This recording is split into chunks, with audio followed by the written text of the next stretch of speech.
পিটিএসে গুলিবিদ্ধ হয়ে কনস্টেবলের রহস্য মৃত্যু, মানসিক অবসাদে আত্মঘাতী বলে অনুমান পুলিশের।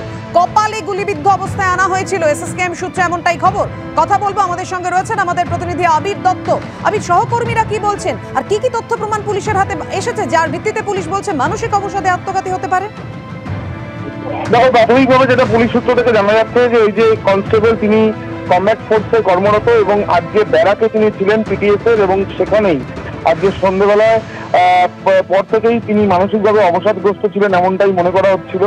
এবং তারপর আজকে তিনি তার যে সার্ভিস ওপেন রয়েছে তার মাধ্যমে তিনি নিজে আত্মঘাতী হওয়ার চেষ্টা করেন, এবং ইতিমধ্যে যেটা জানা যাচ্ছে যে তার মৃত্যু হয়েছে এবং তার মাথায় গুলি লেগেছে এবং তিনি নিজেই আত্মঘাতী হওয়ার চেষ্টা চালিয়েছেন। এবং প্রাথমিকভাবে যেটা তদন্ত করে তদন্তকারীরা মনে করছেন যে মানসিকভাবে অবসাদগ্রস্ত হয়েই এই ঘটনা তিনি ঘটিয়েছেন। তার পরিবারের সদস্যদের সঙ্গে কথা বলা হচ্ছে, ঘটনাস্থলে পুলিশ গিয়েছে, তার যারা সহকর্মীরা তাদের সঙ্গে কথা বলা হচ্ছে। কোন রকম ভাবে এই মানসিক অবসাদের পেছনে পারিবারিক কোনো কারণ না অন্য কোনো কারণ রয়েছে সেটা নিশ্চিতভাবে জানার চেষ্টা চালানো হচ্ছে বলে পুলিশের তরফ থেকে জানানো হচ্ছে। ধন্যবাদ আবির। পিটিএসে গুলিবিদ্ধ হয়ে এক কনস্টেবলের রহস্য মৃত্যু, মানসিক অবসাদে আত্মঘাতী বলে অনুমান পুলিশের। কথা বলবো, আমাদের সঙ্গে রয়েছেন আমাদের অপর প্রতিনিধি ঝিলম করঞ্জাই। ঝিলম, এসএসকেএম সূত্রে কি খবর পাওয়া যাচ্ছে, কিভাবে ওনাকে আনা হয়েছিল হাসপাতালে?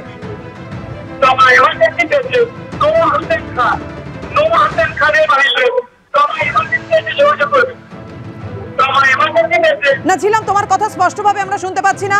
আপনাদেরকে জানিয়ে রাখি, পুলিশ ট্রেনিং স্কুলে গুলিবিদ্ধ হয়ে এক কনস্টেবলের মৃত্যু হয়, মানসিক অবসাদে আত্মঘাতী বলে অনুমান পুলিশের। কপালে গুলিবিদ্ধ অবস্থায় আনা হয়েছিল, ট্রমা কেয়ার সেন্টারে আনার পরে মৃত ঘোষণা করা হয় এমনটা এসএসকেএম সূত্রে খবর। কথা বলবো, আমাদের সঙ্গে রয়েছেন আমাদের অপর প্রতিনিধি ঝিলম করঞ্জাই। ঝিলম, কি খবর রয়েছে এসএসকেএম সূত্রে? এসএসকেএম সূত্রে যেটা জানা যাচ্ছে যে তাকে যখন ট্রমা কেয়ার সেন্টারে নিয়ে আসা হয় তাকে চিকিৎসকরা পরীক্ষা করে দেখেন যে তার, যেটা চিকিৎসকদের ভাষায় বলা হয় যে ব্রড ডেড।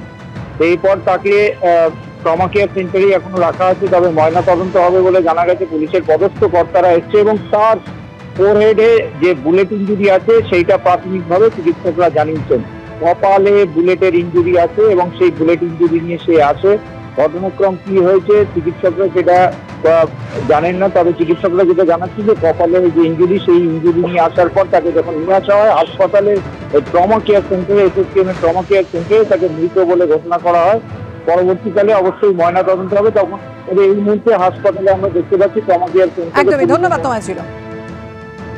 পিটিএসে গুলিবিদ্ধ হয়ে কনস্টেবলের রহস্য মৃত্যু, মানসিক অবসাদে আত্মঘাতী বলে অনুমান পুলিশের।